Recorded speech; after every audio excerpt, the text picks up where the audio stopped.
along with my colleague, Director Smiley. Before getting going, I also want to say thank you. I received well wishes from many people after testing positive almost 2 weeks ago. Thankfully, I never experienced any symptoms, and by getting tested regularly, now and going forward, I was able to effectively protect my household. I was able to identify that I was positive and ensure that no one else around me has tested positive since then because of that level of information we were able to have. So I was very touched by everyone's kind thoughts and want to express appreciation. So to jump in, I want to hit on three main topics. These are the tools that are going to take us through to the end of this pandemic: vaccinations and testing and treatment. We're continuing to do very well on the vaccination front. As people probably saw in the news, the FDA has authorized the use of COVID-19 vaccine developed by the company Moderna. This was after doing the same extensive weeks-long review of all the safety and efficacy data on the Moderna vaccine that was done on the Pfizer vaccine. What was involved includes reviewing thousands and thousands of pages of technical data on the vaccine's clinical trials and on the manufacturing process for the vaccine. There were no safety concerns identified, and the data are indicating that the Moderna vaccine, like the Pfizer vaccine, is remarkably effective. It has a 95% effectiveness rate, which is incredible for a vaccine. Thankfully, also, we have an expert panel in our Rhode Island COVID-19 vaccine subcommittee. I want to say thank you to all of them for their commitment, emergency meetings, reviewing the data, asking good questions, really making sure that we're doing what's right for Rhode Islanders. That subcommittee has determined that the safety review at the federal level was sound and recommended that we use this vaccine, the Moderna one, in addition to the Pfizer vaccine. We expect 19,000 doses of Moderna vaccine to come into Rhode Island this week. 11,700 doses are coming into Rhode Island just today alone, which is very exciting. And by the end of the week, 35,000 doses should have come into Rhode Island from both Pfizer and Moderna. That includes roughly 5,000 doses set aside for vaccinating in our nursing homes, which is scheduled to begin just after Christmas. All through next week, when we're doing a lot of vaccinating in nursing homes, we expect our doses administered numbers to rise quickly. As of 9 a.m. this morning, as the governor shared, 6,400 first doses of COVID-19 vaccine have been administered in Rhode Island. We're in the last stages of finalizing our COVID-19 vaccination scheme. We shared the early form of it a couple of weeks ago. It's not going to change from that high-level view, but we're getting to the level of detail that we have in Rhode Island in terms of how we're going to distribute it so we can continue to be as effective as possible. And we'll lay out the order in which vaccine will be available to different groups in Rhode Island in the coming days. While we're making some final determinations about some very specific groups, as I mentioned, generally people won't be surprised by the final plan. We've described our approach in broad strokes, explaining that Rhode Island will be vaccinating people based on their risk level, and we will continue to maintain a focus on equity. That's why, as Dr. Chan said last week, we're finalizing plans to vaccinate in Central Falls early on in the vaccination campaign, and we'll move on to the other zip codes and communities that are hardest hit as well. Even within our hospitals where vaccinating is happening now, our expectation is that equity will be the guiding principle. One last note to say about vaccinations is we have not seen anything of concern locally, but there have been warnings about scams issued in other parts of the country, so we want to make sure that you're aware of that. No one will have to pay for vaccine out of pocket, and there is no list to get on to get vaccinated. If someone contacts you asking for financial information related to COVID vaccine, do not provide it. Okay. So the next topic I want to address is testing and treatment. Both of those go together in a package.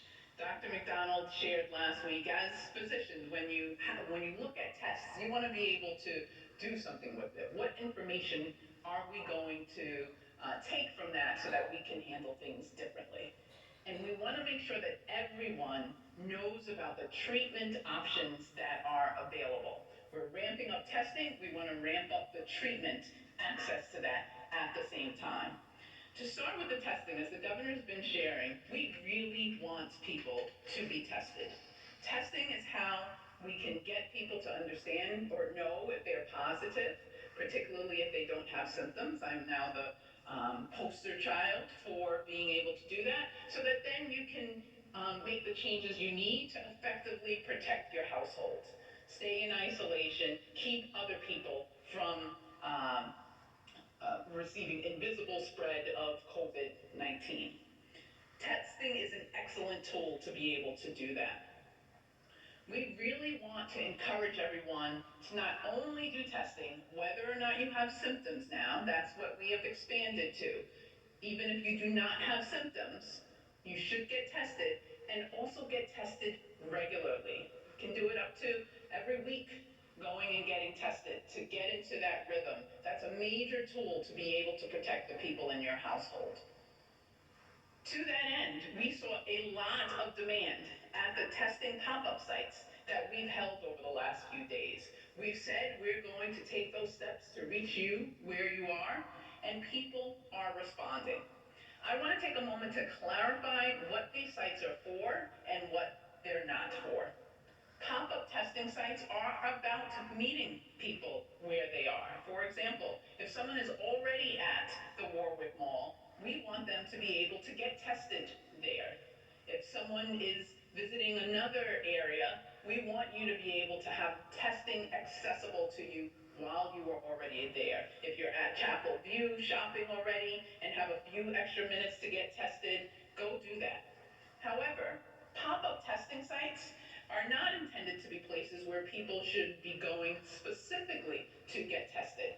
We already have tons of resources in places for that. If your sole aim is to go get tested, which is what we want everyone to do on a regular basis, the best thing to do is to make an appointment through portal.ri.gov.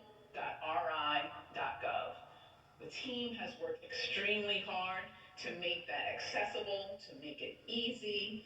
There was a time when you needed to wait days if you wanted to get tested through portal.ri.gov. It's important to note that's not the case anymore.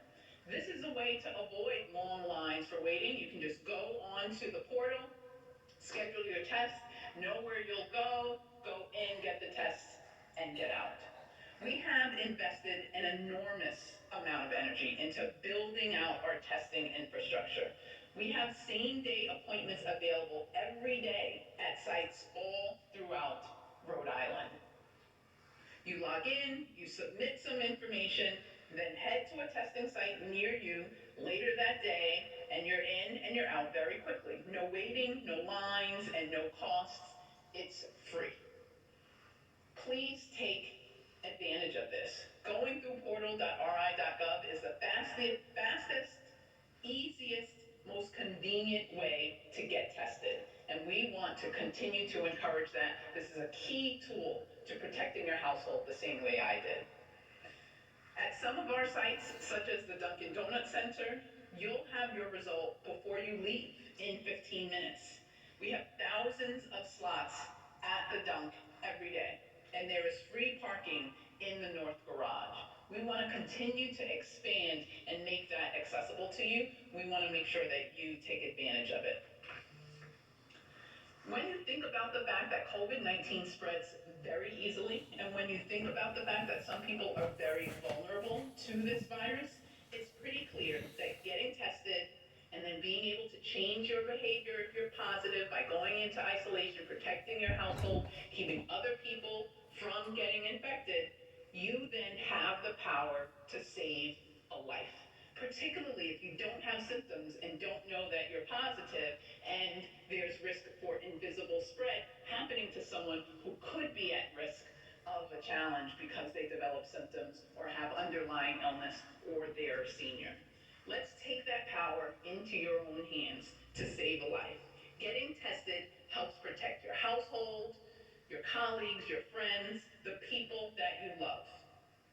We talk a lot about protecting your household. Getting tested regularly is that concrete way to do it. In addition to protecting your household, getting tested regularly can help you when it comes to COVID-19. That gets into the second part of what goes along with testing, treatment. Last week, Dr. McDonald talked about something called monoclonal antibodies. This is a treatment for COVID-19 that you get via an intravenous infusion. It's quick, it takes about an hour, and it is very effective. The whole goal is to keep people out of the hospital. It's intended before you even have to go into the hospital. People are describing it as miraculous. In order to keep people out of the hospital, you need to start this treatment early on in the course of your illness.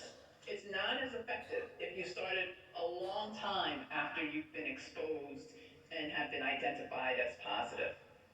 Getting tested regularly and knowing early on if you are positive is a way to make sure that this treatment can be an option for you. We're working hard to make sure that the treatment is available in as many different places as possible, in nursing homes. We want to build it out at testing sites.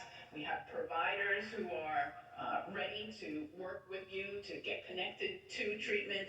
Please look into that. It is an option that's available for you. So the three things I've talked about today, vaccinations, regular testing, and treatment, are the tools that will see us through to the end of this pandemic. These are the key ways that we are able to protect our household as we get through the rest of this pandemic. If we can stay vigilant and stay focused on the things that will have the greatest impact, vaccinations, testing, treatment, wearing your mask, staying with your household, keeping them protected, that's what's going to get us through this as quickly and as safely as possible.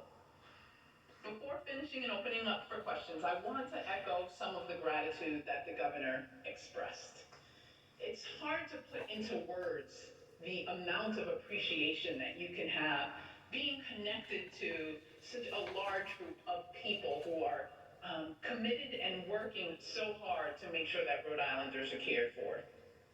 The governor mentioned Adam and Christopher at RIDOS, State Health Laboratories, and so many other individuals at our other state agencies. These are just a few examples of the dozens and hundreds of people throughout public service who have been doing heroic work. The sacrifices people have been making have been tremendous. I am truly humbled and honored every day to be a part of our entire statewide response team and a proud member of our Rhode Island Department of Health as well. I also know that everyone throughout Rhode Island has been making tremendous sacrifices over these last 9 months. We all know that this has not been easy.